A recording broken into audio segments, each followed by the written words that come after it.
nhau rong rồi tan đầu trong phong dư trong nia trong gì để mi viên giàu thiết cho nông sẽ đờ cú giờ chia lâu nia chỉ có lì sợ chế internet chỉ cho lử channel nó nói rong xía đó là chỉ này cho phong dư sẽ đờ đuôn gì thiết nó nói mua lúc chi phí cú giờ là cho ý ra Lus Paj Huam sau tới Highlander tụi mình xài sinh dữ Madison chia sẻ lâu Nrhiav Lus Paj Huam do hai lô ăn kỹ sư để xin nữ cô mua luôn chia rong hành thầu cũng nhận lời và trò của lúc của mua bông vì nữ sau cho mình nhỏ và tôi yêu trò lúc tết chờ America và này do mong để xin này họ do America thế để xin và tí rong xả lời để này tôi chỉ bao hai tiền này do lần tư tụi mình sẽ một cô bé hiểu sư để xin nữ chân chế hành nữ mua lúc chữ gì xả cho nữ hải nâng thế xả cho nữ tụ khanh hai tiền nữ do lần tư tia vì nữ yêu nhớ tết cho mẹ cả nữ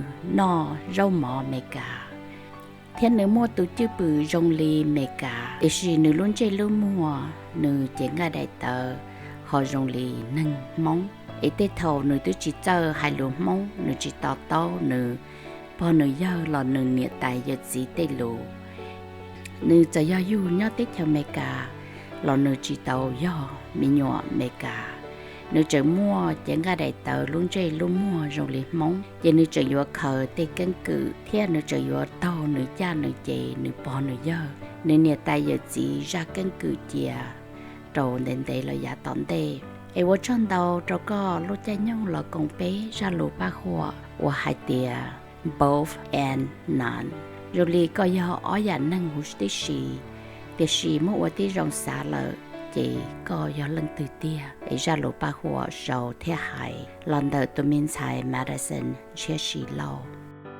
Madison ra Lus Paj Huam cô tàu giải ý đại award và do gold key danh y lần đầu U Bestseller Arts and Culture rồi cho young artists and writers rồi sát poetry là do sát sau Lus Paj Huam ở bên trong xía trong Madison cho cái chân chế thiết cho cái chân xá và nữ chân mua lúc bản sự là một sau đó ra Lus Paj Huam rong hành ở trong đó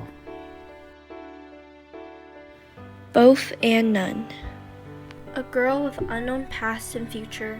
A girl striving to know but can't. A girl trying to learn, unable to.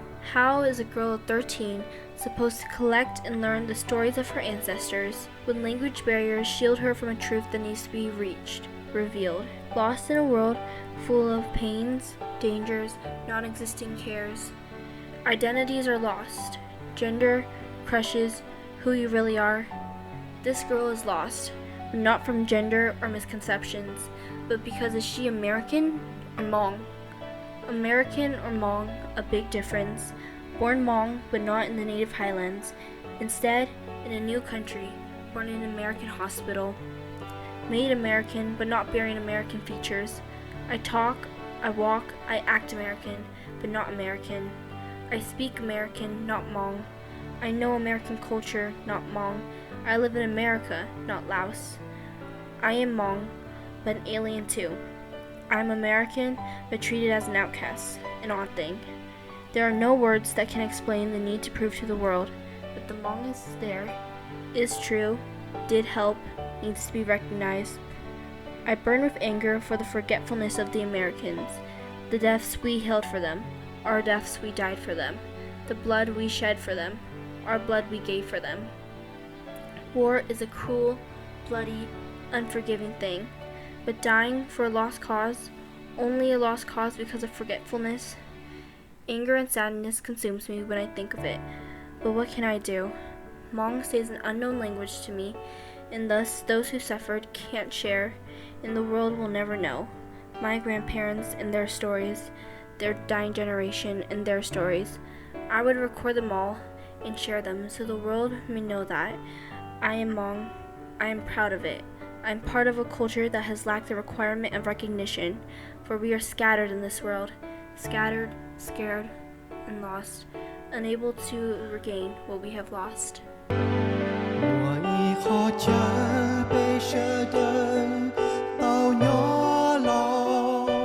Nhỏ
cho nên cứ yo mu lu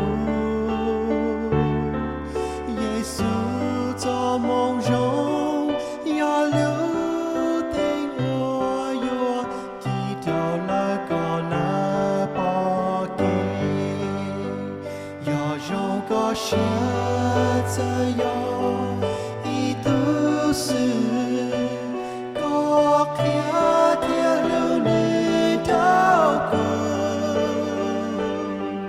có yo rong sẽ hình nhọn thiên tao đau bao lệ cho nó chúa cụ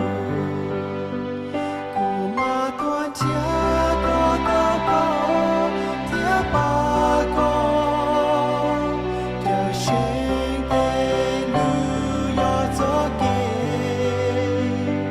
thọ trái cú thao cú thiên tao có bề má cho mù nhỏ sâu kinh chế nhọn trong hai tiết xua tu trên kinh thiab và chữ yên lưu lời xua tu thiab Giêsu cho ya có lời thiab tao cho kê